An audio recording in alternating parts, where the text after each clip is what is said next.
ඉතින් යාළුවනේ මගේ YouTube channel එකට ඔයාලා හැමෝම ආදරයෙන් පිළිගන්නවා. ඉතින් මම හිතුවා මේ ගමන ඕගොල්ලන්ට 9 volt බැටරි එකකින් හදිසියකදී ෆෝන් එක charge කරගන්න ක්‍රමයක් හදාගන්නේ කොහොමද කියලා කියන්න. ඇත්තටම මම මේක 9 volt බැටරි එකකින් කිව්වොත් මේකට අවශ්‍ය නම් 12 volt බැටරියක් ලබා දෙන්නත් පුළුවන්. අර බොහෝ දෙනෙකුට 12 volt බැටරි හොයාගන්න අමාරු හින්දා මේක 9 volt බැටරි එකකින් උනත් ෆෝන් එක charge කරගන්න පුළුවන්. ඇත්තටම මේක fast charging circuit එකක් නෙමෙයි, slow charging circuit එකක්. හැබැයි ඉතින් මේ වගේ විදුලි විසන්ධි වෙලා පැය ගාණක් තියෙන වෙලාවක අපිට පුළුවන් මේ පරිපථය සරල පරිපථය හදාගත්තොත් හදිසි අවස්ථාවකදී ෆෝන් එක යම් තරමකට හරි charge කරගන්න. අපි බලමු මේක හදන්න මොනවද ඕන කරන්න කියලා.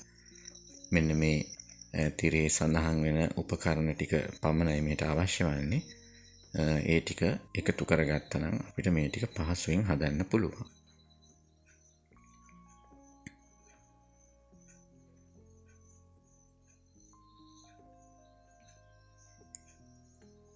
අපිට මේ 78.5 IC එක මේ වගේ වම් පැත්තෙන් එන අපි ඉන්පුට් අග්‍රයට මුලින්ම මේ වගේ රෙසිස්ටර් එක පාස් ගන්න ඕන.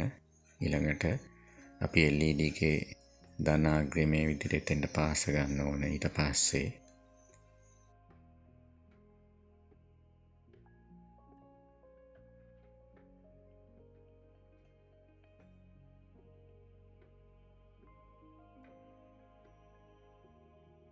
අපි මෙතන ඉන්පුට් එකට මේ වගේ ධන වයර් එක පාස් ගන්න ඕනේ. ඊළඟට LED එකේ ඍණ පැත්තට අපි මේකේ ඍණ වයර් එක පාස් ගන්නවා මේ විදිහට.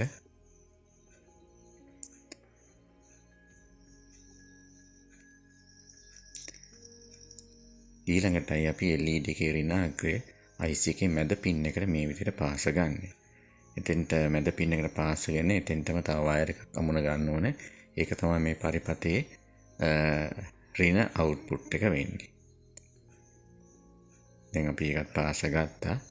ඊළඟට අපි IC එකේ ධන අවුට්පුට් පින් එකට මේ වගේ තව වයර් එකක් පාස ගන්න ඕනේ. දැන් පරිපථයේ වැඩ අවසන්. මෙන්න මේ විදිහට අවුට්පුට් එක තියෙන්නේ. ඊළඟට අපිට පුළුවන් charger එකකින් අපි ෆෝන් එකට අපි සම්බන්ධ කරන කොටස මේ විදිහට කපාගෙන වෙන් කරගෙන මේකේ ධන සහ ඍණ වෙන වශයෙන් අරගෙන මේ විදිහට වයර් අමුණ ගන්න. මෙන්න මේ ආකාරයෙන්. දැන් අපි පරිපථයේ වැඩ අවසන් කරලා තියෙන්නේ.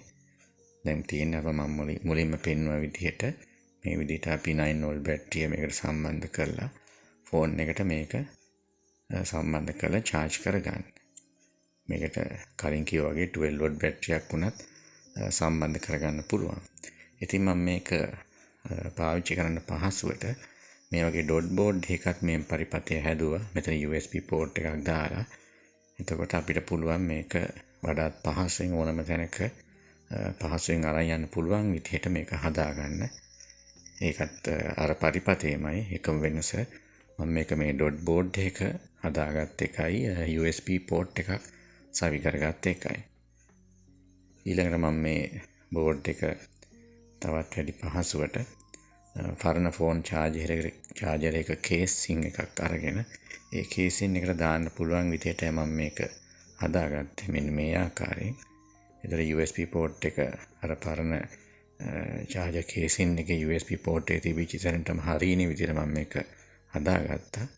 ඊළඟට අපිට මේක මේ විදිහට සවි කරගෙන පහසුවෙන් ඕනම තැනක අරන් යන්න පුළුවන් විදිහට සකස් කරගන්න පුළුවන්.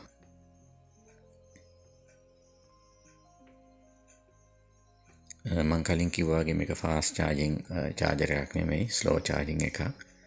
නමුත් හදිසි අවස්ථාවකදී මේ වගේ පරිපථයකින් අපිට යම් ප්‍රයෝජනයක් ගන්න පුළුවන්.